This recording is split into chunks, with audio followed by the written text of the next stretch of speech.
Take our lead, let's help you make your mark. Our goal is your satisfaction. Let us show you the way.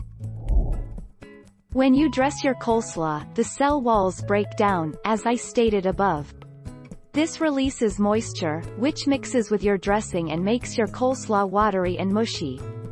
But by salting the cabbage beforehand, and removing the moisture, your dressing will be rich and creamy, instead of watery and bland.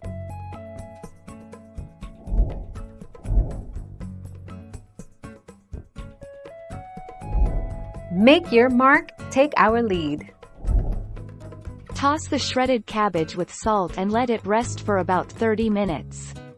The salt causes any excess moisture to leach out, ensuring the coleslaw stays nice and crisp. Next, give the slaw a quick rinse, shaking off as much water as possible, or blot water off with a paper towel. 2 June 2018.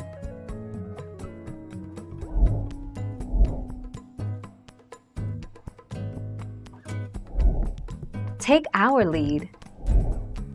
Preventing watery slaw. To prevent this tear-jerking weeping effect, a little salt goes a long way. Place your shredded cabbage into a colander or a large mesh strainer over a large bowl. Sprinkle 1 teaspoon per pound of cabbage over the shreds and toss to evenly distribute the salt throughout the cabbage. Thank you for watching. Please subscribe and hit the bell notification.